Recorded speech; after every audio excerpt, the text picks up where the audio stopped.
नमस्कार, आदाब, सत श्री अकाल और अस्सलाम वालेकुम। मैं मोहम्मद अहमद काज़मी लेकर आया हूँ आपका पसंदीदा कार्यक्रम नज़र दुनिया पर। आज का एपिसोड बहुत ही अहम है और हम सभी से जुड़ा हुआ है, इसलिए इसे आखिर तक ज़रूर देखें। ये न सिर्फ भारत और पाकिस्तान जैसे मुल्कों बल्कि सभी विकासशील यानी डेवलपिंग कंट्रीज़ के लोगों से जुड़ा हुआ है। इससे आपको ये भी मालूम होगा कि अमीर और बड़े डेवलप्ड मुल्क हमारे जैसे मुल्कों को किस तरह से घटिया समझते हैं, और जब नई दवाइयाँ बनाई जाती हैं तो हमारे लोगों को टेस्ट करने के लिए गिनी पिग्स बनाया जाता है। इससे उनके टेस्ट सस्ते हो जाते हैं और यहाँ के अनपढ़ किस्म के लोगों से बिना सही से बताए उन पर दवाइयाँ टेस्ट की जाती हैं और इन टेस्ट के दरमियान कुछ लोग मर भी जाते हैं। और इन देशों में ये सब कुछ होता रहता है। यहाँ की सरकारें इसको भी फ़ायदे का कारोबार समझकर चलते रहना देती हैं। ऐसा बहुत ही कम होता है कि क्लिनिकल टेस्ट का भांडा फूट जाए और उसे रोक दिया जाए, लेकिन ये सब कारोबार फिर भी उसी तरह से चलता रहता है।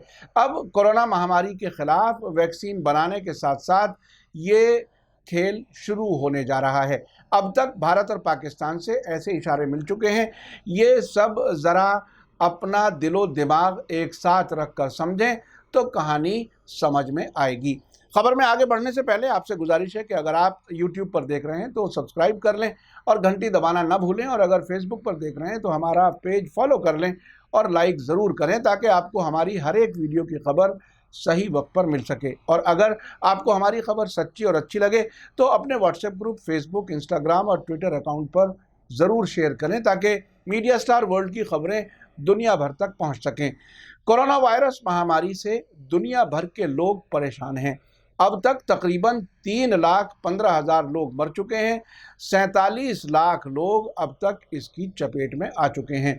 अब तक अलग अलग सोर्सेज से ये बात सामने आ चुकी है कि दुनिया के कई मुल्क इसके खिलाफ वैक्सीन बना रहे हैं। हालांकि एक्सपर्ट ये भी कह रहे हैं कि वायरस की कोई दवाई नहीं होती और ये कि वैक्सीन भी गारंटी के साथ ज़रूरी नहीं कि फ़ायदा ही पहुंचाए बल्कि नुकसान भी पहुंचा सकती है।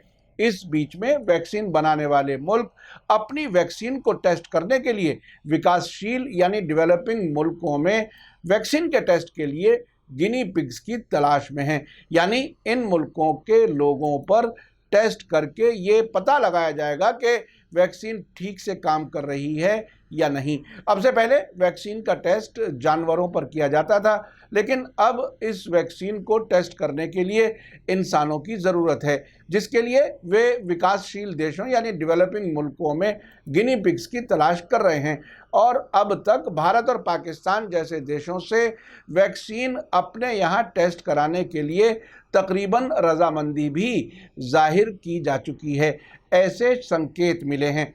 ये खबर काफ़ी सीरियस है, इसे आप आखिर तक ज़रूर देखें और समझें कि आखिर कोरोना के बाद का खेल कितना ख़तरनाक चलने वाला है। खबर ये है कि हाल ही में पिछले थर्सडे को प्रधानमंत्री नरेंद्र मोदी ने वीडियो कॉन्फ्रेंस के ज़रिए माइक्रोसॉफ्ट के मालिक बिल गेट्स के साथ बातचीत की है और कोरोना वायरस महामारी के लिए दुनिया भर के रिएक्शन के बारे में बात की है। प्रधानमंत्री ने वायरस से निपटने के लिए रिसर्च एंड डेवलपमेंट यानी अनुसंधान और विकास के मामले में दुनिया भर के मुल्कों के बीच कोऑर्डिनेशन की अहमियत पर भी जोर दिया है। इस बैठक में बिल और मेलिंडा गेट्स फाउंडेशन के सह अध्यक्ष बिल गेट्स और प्रधानमंत्री नरेंद्र मोदी ने इस बात पर रजामंदी जाहिर की कि नई दिल्ली को महामारी के बारे में दुनिया के मुल्कों के बीच होने वाली बातचीत में भारत की ख्वाहिश और कोशिश करने की सलाहियत को देखते हुए शामिल करना अहम है। प्रधानमंत्री मोदी ने वायरस के खिलाफ लड़ाई में भारत के जरिए उठाए गए कदमों को भी बताया। इस मुलाकात के बाद प्राइम मिनिस्टर नरेंद्र मोदी ने ट्वीट करके बताया कि उन्होंने बिल गेट्स के साथ एक व्यापक यानी डिटेल से बातचीत की है। हमने कोरोना वायरस से लड़ने के लिए भारत की कोशिशों, कोविड-19 से निपटने में गेट्स फाउंडेशन के काम, टेक्नोलॉजी, वैक्सीन बनाने की कोशिशों में निभाए जा रहे रोल और इससे जुड़े मामलों पर बातचीत की है। लेकिन इस सब बातचीत को अगर आप मध्य प्रदेश में 2011 में सामने आने वाले बड़े मामले की रोशनी में देखें तो कहानी सिर्फ उतनी नहीं है जितनी खबर में बताई जा रही है। नवंबर 2011 में इंडियन एक्सप्रेस के जरिए छापी एक रिपोर्ट में बताया गया था कि बिल गेट्स की फाउंडेशन ने मध्य प्रदेश में स्कूल जाने वाली लड़कियों जो कि हॉस्टल में रहती थी, उनके घर वालों की मर्जी के बिना कुछ दवाइयों को टेस्ट किया, जिनमें से कई पर बहुत बुरा असर पड़ा। इसके बारे में लंदन से छपने वाले इंडिपेंडेंट अखबार ने खबर छापी थी। इंडिपेंडेंट अखबार ने मध्य प्रदेश, आंध्र प्रदेश के साथ साथ दिल्ली और लंदन में भी इस तरह के वाकयात को कंफर्म किया था। इस रिपोर्ट में कहा गया था कि बिल और मेलिंडा गेट्स फाउंडेशन के जरिए कराए गए एक टीकाकरण स्टडी यानी वैक्सीन के रिसर्च के लिए सिर्फ हॉस्टल के वार्डन की मर्जी लेकर और बिना माता पिता की मर्जी के सैकड़ों आदिवासी लड़कियों की भर्ती करके टेस्ट किए गए। उस वक्त बाद में कई लड़कियों की मौत हो गई, जिसके बाद सेंट्रल गवर्नमेंट यानी केंद्र सरकार ने इस स्टडी को रोक दिया था। इस रिपोर्ट में यह भी बताया गया था कि दिसंबर 1984 में भोपाल में दुनिया की सबसे खतरनाक जहरीली गैस लीकेज ट्रेजेडी से बचे लोगों पर दवा बनाने वाली कंपनियों के जरिए टेस्ट किए गए थे और उन्हें गिनी पिग के तौर पर उनकी बिना रजामंदी के कम से कम 11 टेस्ट किए गए थे।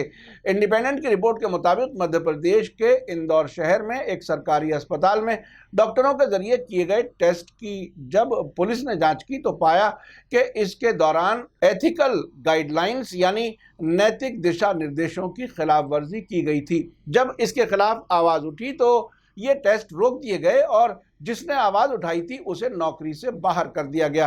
लंदन के अखबार इंडिपेंडेंट ने अपनी खबर में कहा था कि भारत पश्चिमी मुल्कों की बड़ी दवा बनाने वाली कंपनियों के जरिए गिनी पिग टेस्ट ग्राउंड के तौर पर इस्तेमाल होने वाले कई डेवलपिंग कंट्रीज यानी विकासशील देशों में से एक है।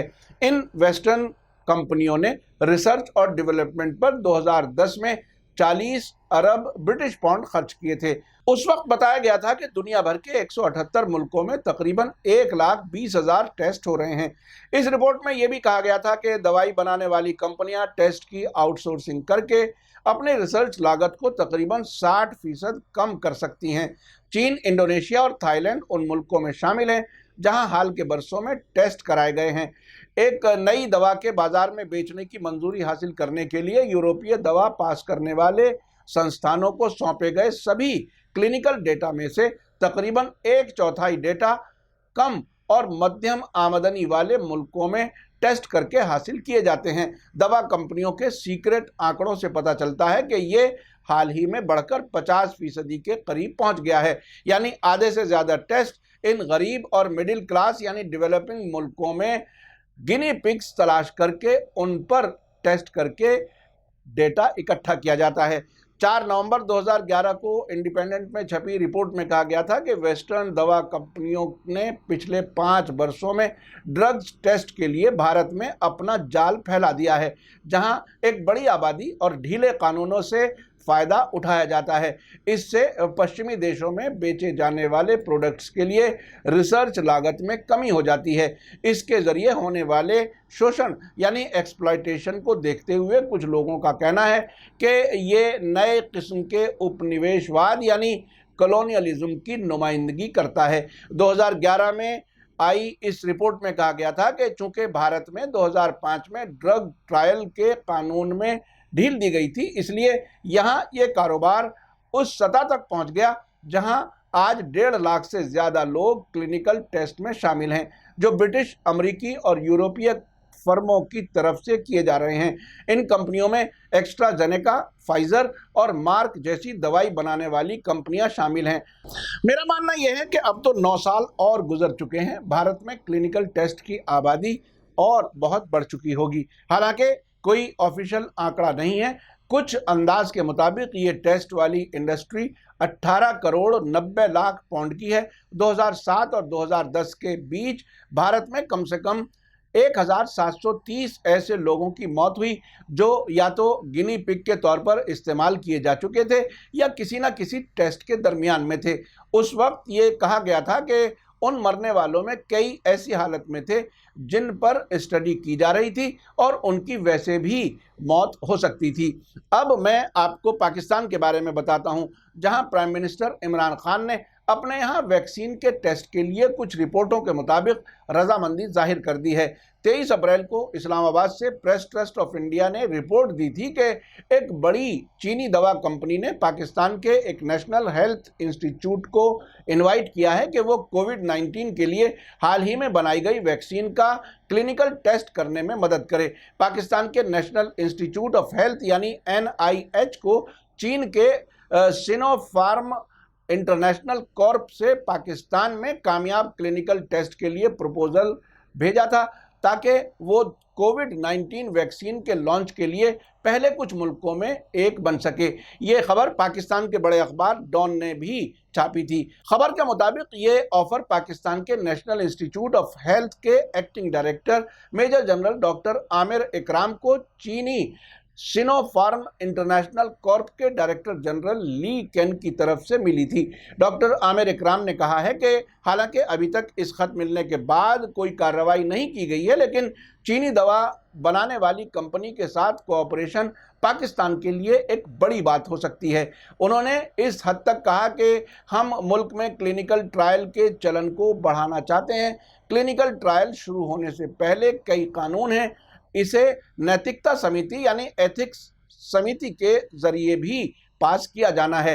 ये भारत और पाकिस्तान की मिसाल आपके सामने रखी गई है कि डेवलपिंग मुल्कों की सरकारें अपने लोगों को किस तरह से वेस्ट की बड़ी दवा बनाने वाली कंपनियों के लिए गिनी पिग बनाने के लिए रजामंदी दे देती हैं। बिल गेट्स की फाउंडेशन, जिसका मध्य प्रदेश में आदिवासी लड़कियों को गिनी पिग बनाने के तजर्बा हमारे सामने है, अब वो हमारे प्रधानमंत्री से मीठी मीठी बातें करके क्या भारत के लोगों को फिर से गिनी पिग बनाने की तैयारी कर रहे हैं। ये बात समझने की है कि बिल गेट्स कोई मामूली आदमी नहीं है और पैसा कमाने के लिए वो कुछ भी कर सकते हैं। सवाल ये है कि क्या हम भारत के लोगों को गिनी पिग बनाया जाए और हम इसे कबूल कर लें? क्या जनतंत्र में सरकार और जनता के बीच कोई संवाद होना चाहिए या नहीं? क्या लोगों से इसकी रजामंदी ली जा रही है कि हम गिनी पिग बने या नहीं? यही हाल पाकिस्तान में और कई दूसरे मुल्कों में होने जा रहा है। वेस्टर्न मुल्कों की दवाई साज कंपनियां हमें इसलिए गिनी पिग बनाती हैं कि इन मुल्कों की सरकारों में करप्शन ज़्यादा होता है और लोग सस्ते में खरीदे जा सकते हैं। क्या जनता को जानने का हक है कि उनके साथ क्या होने जा रहा है? क्या वो बड़ी कंपनियों की कमाई का जरिया बनने जा रहे हैं? क्या डेवलपिंग मुल्कों के लोगों के जीने का हक भी इस तरह छीन लिया जाएगा? अगर ऐसा है तो डेमोक्रेसी किस हद तक काम कर रही है? ये सभी सवाल ऐसे हैं जिनका जवाब हमें जिम्मेदारी के साथ तलाश करना होगा। ये बात अलग है कि डोनाल्ड ट्रंप अपने फ़ायदे के लिए जिस तरह से पिछले दिनों भारत को डेवलप्ड मुल्क कहकर धोखा दे चुके हैं, लेकिन हकीकत यही है कि उनकी नज़र में हमारे यहाँ गिनी पिग ही हैं और इनको कैसे भी इस्तेमाल किया जा सकता है। इसी के साथ मुझे दीजिए इजाज़त। ये एपिसोड कैसा लगा कमेंट्स में ज़रूर लिखें। थैंक यू, धन्यवाद, शुक्रिया। जय भारत, जय हिंद। मीडिया स्टार वर्ल्ड के और वीडियो देखने के लिए हमारे चैनल को सब्सक्राइब करें और सीधे नोटिफिकेशन पाने के लिए बेल आइकन दबाएं। और अगर हमारी खबर सच्ची और अच्छी लगे तो अपने व्हाट्सएप, इंस्टाग्राम, फेसबुक और ट्विटर अकाउंट पर ज़रूर शेयर करें।